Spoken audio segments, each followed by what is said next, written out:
a single approach to learning any new skill, whether that's in the classroom or learning on the job or learning even from just reading a book, then it's quite possible that that one approach doesn't get you as far as you need to get. The requirement dictates that you need to have a combination of approaches if you're going to meet your goal. So what is new about blended learning? Well, I think almost anybody would be able to tell from their own experience that there isn't actually anything particularly new about bringing together a number of different approaches to learning a new skill. And if you look at particularly any very long piece of educational training, like an apprenticeship or a degree course or something like that, then clearly over many weeks and months or years, a wide variety of approaches is used to helping you learn your particular skill. So there's nothing new about that. On the other hand, what I would say is that most corporate learning and development departments do not typically blend their offerings. They offer one approach to learning a particular skill. So you come on a classroom course, or you have a piece of e-learning, or whatever it might be. They're not used to blending on a routine basis, and yet actually there are arguments for blending on much more frequently than they do now. Well, is blended learning just a euphemism for e-learning? Well, I think that there's, people are right to be slightly cynical about the use of the term blended learning, because it occurred much more frequently in the last 10 years, particularly when I think if you go back 10 years or so back, there was a slightly poor reaction to an overselling of e-learning, particularly self-study e-learning. The idea that everybody could learn everything entirely on their own, sitting in front of a computer, was obviously not going to work. So there's a feeling that a lot of e-learning companies rebranded themselves as offering blended learning without really believing in what it was that they were putting across.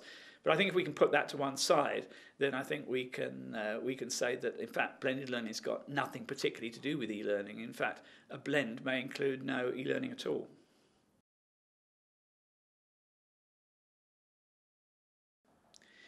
So is blended learning just a way of repackaging the old traditional formal approaches? I think that there is a reasonable case for that objection, in the sense that so many of the blends that you do see are just, say, a piece of formal classroom training preceded by a piece of formal pre-work that you do online, perhaps followed up by some very formal work that you do afterwards. And I think that's a reasonable criticism when you consider that actually most of the learning that people do of their jobs is informal and outside the bounds of interventions that come from a learning and development department.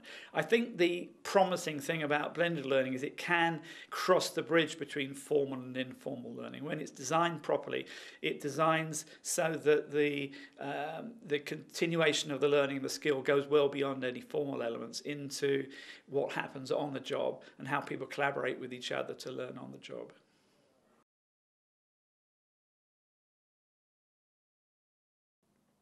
So when is blended learning appropriate? I think there's one key reason, and that is if you look at the requirement that you're being asked to deliver on, the learning that you're asked to implement, then if it's very simple, it's of one type, so perhaps it's just teaching people some knowledge and procedures, or getting them to practice a particular skill, then it's just one type of learning, and that one type of learning may well be tackleable with just a single approach. You might be able to do just some on-job training, just do some classroom work, just do some coaching or whatever it might be. But an awful lot of the requirements that we're asked to meet are much more complex than that. They have quite a few elements to it. There might be some background knowledge that you need to get across to people. There might be that you need to give people the opportunity to practice a skill in a safe environment where they can get some feedback on an immediate basis. But you might also want to follow that through and support people in learning back on the job over a long period of time. The more elements there are like this, the more likely it is that you'll need a blend, because you're not going to find one approach which is going to satisfy all elements of that requirement.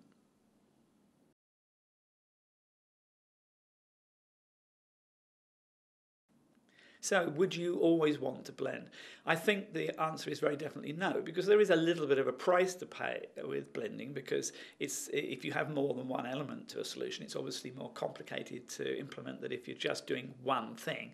It's very easy to book somebody on a course or give them a book or whatever it might be. It's just one thing, job done.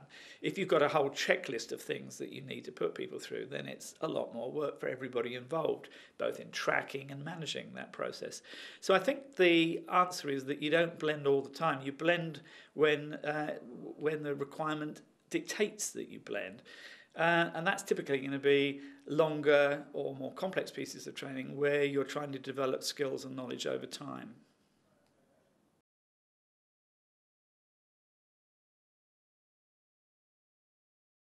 So how do I define blended learning?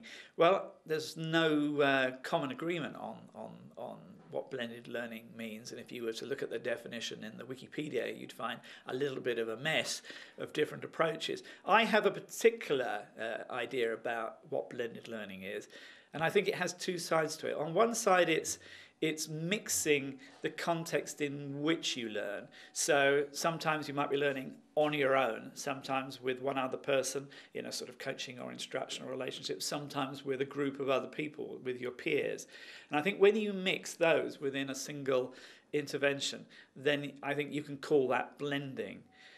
I think it's also fair to say that if you make very major shifts in the media that you use to do your training, so for example, if you do some of that face-to-face, or you do some of it from a book, or some of it online, then those are such major and varying forms of medium that, I think it's fair to say that there's that angle to it too. So in a way, you're doing two things. You're mixing the context in which people learn, and that's primarily about making the learning effective. And you're also mixing, in some cases anyway, the media that people learn from. And in that case, you're doing it to make it as efficient as possible.